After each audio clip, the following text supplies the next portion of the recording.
एक कहावत है दोस्तों कि एक जंगल में दो शेर नहीं रह सकते।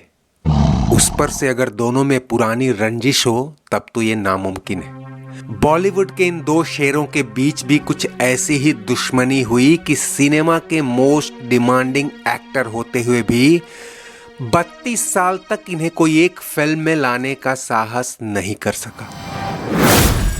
लेकिन ये कारनामा कर दिखाया एक ऐसे डायरेक्टर ने जिसे राज कपूर के बाद बॉलीवुड का दूसरा शोमैन कहा गया।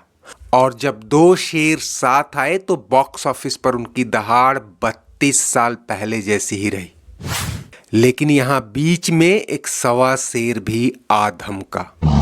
दुनिया हैरान थी कि जिस साल 2-4 नहीं दर्जन भर म्यूजिकल हिट फिल्में कामयाबी का तांडव मचा रही थीं, नए नए सितारे अपनी चमक बिखेर रहे थे। टॉप ग्रॉसर्स लिस्ट में ये दिग्गज चेहरे भी दमक रहे थे।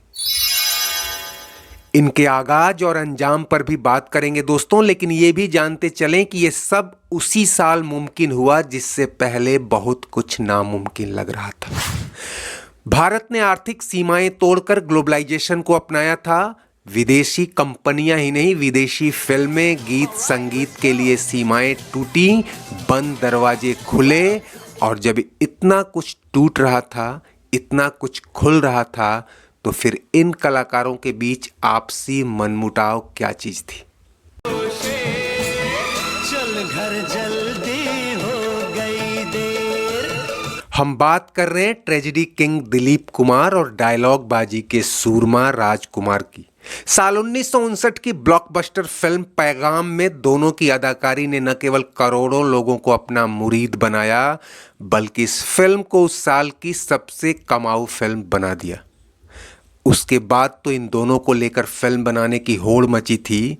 एक से बढ़कर एक फिल्मकार और बेहतरीन कथाकार आगे आए, लेकिन पैगाम की शूटिंग के दौरान कुछ ऐसा हो गया था कि इन दोनों ने एक दूसरे के साथ फिल्म में काम करना तो दूर, एक दूसरे से आंख मिलाना भी बंद कर दिया था।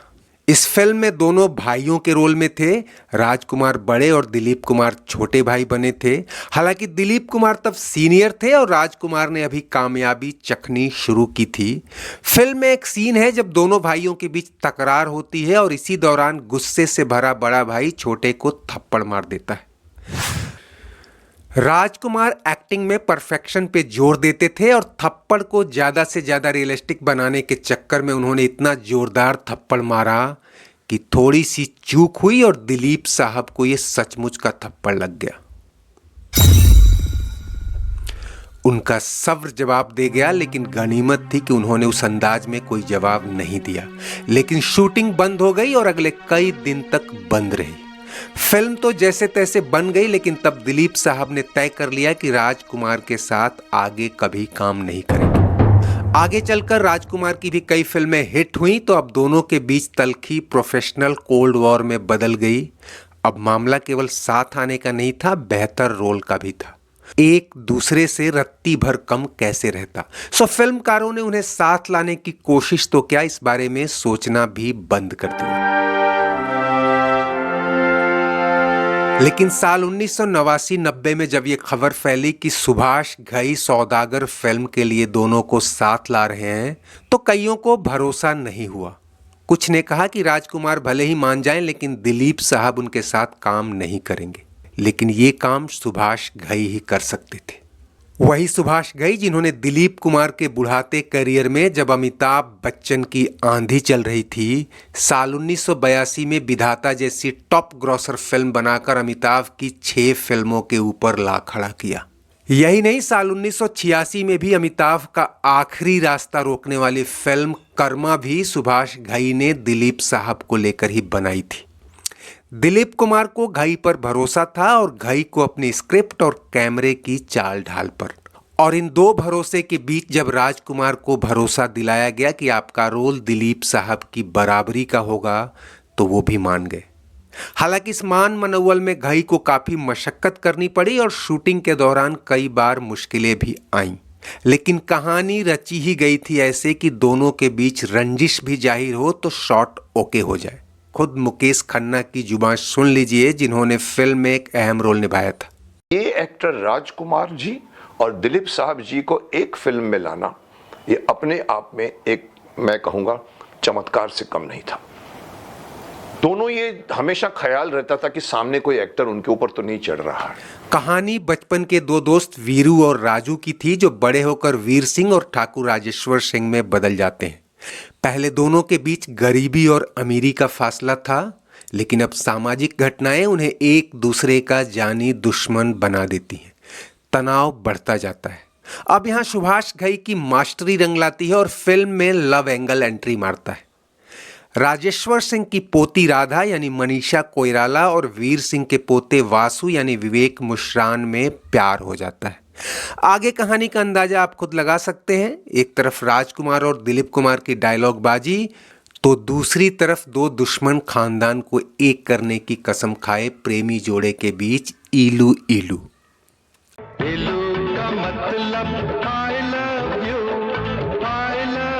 ये गाना किस कदर हिट हुआ था, आप में से वे लोग इसका अंदाजा ज्यादा लगा सकते हैं जो 90 के दशक में जवां हो रहे थे।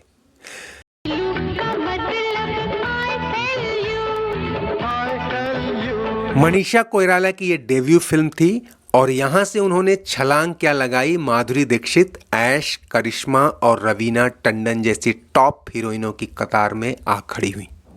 सौदागर के 3 सुपरहिट गाने उस साल बिना का गीतमाला में गूंजे थे। इसके बावजूद फिल्म को म्यूजिकल हिट कहूं तो उन फिल्मों के साथ अन्याय होगा जिनके गाने और भी पॉपुलर हुए थे, और इन दिग्गजों के साथ भी जिनके तल्ख रिश्तों को पर्दे पर भुनाने की कवायद से ही यह फिल्म हिट हुई थी। लेकिन सबसे बड़ा श्रेय ये सब कुछ रचने वाले सुभाष घई को भी जाता है, जिन्हें पिछले 10 साल में कई ब्लॉकबस्टर फिल्में बनाने के बाद भी पहली बार सौदागर के लिए ही बेस्ट डायरेक्टर का फिल्म फेयर अवार्ड मिला था। लेकिन हमारी कहानी यहाँ खत्म नहीं हो रही दोस्तों। दिलीप कुमार और राजकुमार की जोड़ी बॉक्स ऑफिस पर छानी ही थी और छाई भी, लेकिन वो साल कड़े मुकाबलों का साल था। किसी एक के लिए बॉक्स ऑफिस लूट कर निकल जाना संभव नहीं था। जैसा कि बताया कि 1991 कई क्षेत्रों में बंधनों के टूटने का साल था, और ऐसे में एक और शेर जो अभी अधेड़ भी नहीं हुआ था कि बुढ़ापे के ठप्पे से परेशान हो उठा और उम्र का पिंजरा तोड़ते हुए दहाड़ मारी। चुम्मा चुम्मा दे दे। जिस सुपरस्टार की हीरोइनें रिटायर हो चुकी थीं या पर्दे पर मां बन रही थीं, उसके मुंह से ये अल्फाज सुनकर अमिताभ के आलोचकों के सीने पर सांप लौटने लगा। उस साल अजूबा, इंद्रजीत और अकेला की असफलता के बाद अमिताभ बच्चन क्रिटिक्स के डस्टबिन में डाल दिए गए होते अगर ये फिल्म हिट नहीं होती।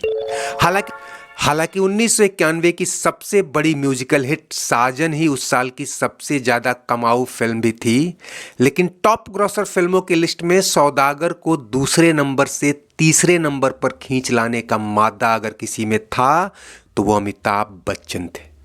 IMDb रेटिंग को छोड़कर सभी बेंचमार्क पर सौदागर तीसरे और हम दूसरे नंबर पर दर्ज है। देसी बॉक्स ऑफिस पर दोनों ने लगभग बराबर कमाई की थी, हालांकि वर्ल्ड वाइड कलेक्शन में हम आगे निकल गई, और उसके बाद फूल और कांटे, सड़क, हिना, लम्हे जैसी कई म्यूजिकल हिट्स की लाइन लगी हुई थी। खैर, हम बात सौदागर की कर रहे हैं तो ये भी जानते चलें कि इसके बाद फिर दिलीप कुमार और राजकुमार दोबारा कभी साथ नहीं आए। हालांकि तब दिलीप कुमार ने अघोषित रिटायरमेंट भी ले ली थी। लेकिन इनकी ये जोड़ी वीडियो कैसेट्स और केबल के थ्रू और लोकप्रिय हुई और आगे चलकर ये फिल्म कल्ट क्लासिक फिल्मों में शुमार हो गई।